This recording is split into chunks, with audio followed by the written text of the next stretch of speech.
Halo teman-teman, Assalamualaikum warahmatullahi wabarakatuh. Kembali lagi dengan saya Inmaristra Oktaviana dari jurusan Teknik Industri dengan NIM 202405020177. Jadi, pada kesempatan kali ini saya akan menganalisis tentang perancangan sistem kerja yang kurang baik dan juga cara perbaikannya.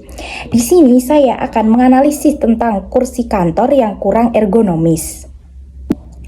Teman-teman, pernahkah Anda merasa leher kaku atau punggung bawah nyeri setelah duduk bekerja selama beberapa jam? Nah, banyak yang mengira ini hanya karena kelelahan biasa. Namun, menurut analisis saya, masalah utamanya terdapat pada perancangan sistem kerja yang sangat buruk.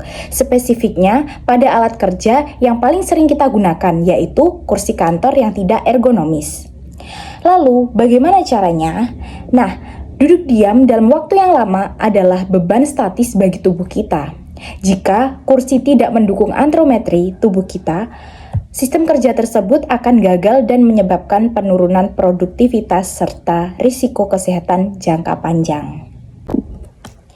Mari kita bedah mengapa kursi kantor saat ini sering dianggap tidak ergonomis berdasarkan prinsip teknik industri. Yang pertama, kurangnya dukungan lumbal atau punggung bawah. Nah, kursi yang rata tanpa lengkungan mengikuti tulang belakang memaksa otot punggung bekerja keras menjaga keseimbangan. Hasilnya, low back pain. Lalu yang kedua, ketinggian yang statis. Sistem kerja yang buruk tidak mempertimbangkan perbedaan tinggi badan. Kursi yang terlalu tinggi membuat kaki menggantung, menghambat aliran darah. Terlalu rendah, lutut akan menekuk tajam dan menekan perut. Lalu poin yang ketiga, armrest yang tidak fleksibel.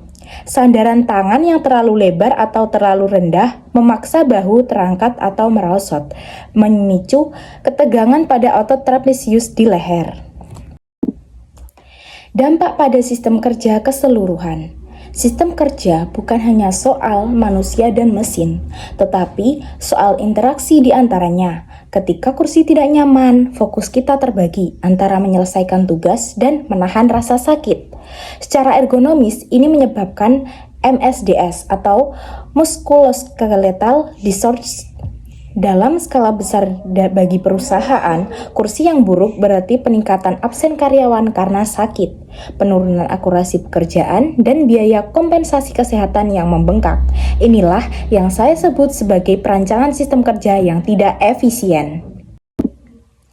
Nah, lalu bagaimana teman-teman dengan perbaikan yang saya rekomendasikan? Perbaikan yang saya rekomendasikan yaitu yang pertama, kita harus mendesain ulang interaksi ini dengan kursi yang memiliki fitur minimal sebagai berikut. Yang pertama, sandaran bisa diatur naik turun atau maju mundur sesuai lengkungan pinggang pengguna. Lalu, pengaturan tinggi kursi sehingga telapak kaki menapak rata di lantai dengan sudut 90 derajat.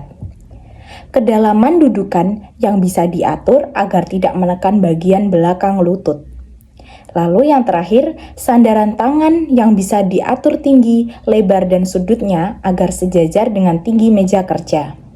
Selain perangkat keras, rekomendasinya adalah penerapan budaya dynamic sitting, yaitu bergerak atau melakukan peregangan setiap 30 menit.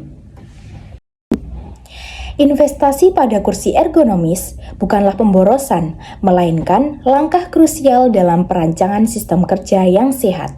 Dengan mendukung anatomi tubuh manusia, kita tidak hanya menjaga kesehatan, tapi juga membuka potensi produktivitas maksimal. Ingat, sistem kerja yang baik adalah sistem kerja yang menyesuaikan alat kerja dengan manusia, bukan memaksa manusia menyesuaikan diri dengan alatnya. Saya Inmaristra Oktaviana, terima kasih telah menyimak analisis dari saya. Terima kasih, wassalamualaikum warahmatullahi wabarakatuh.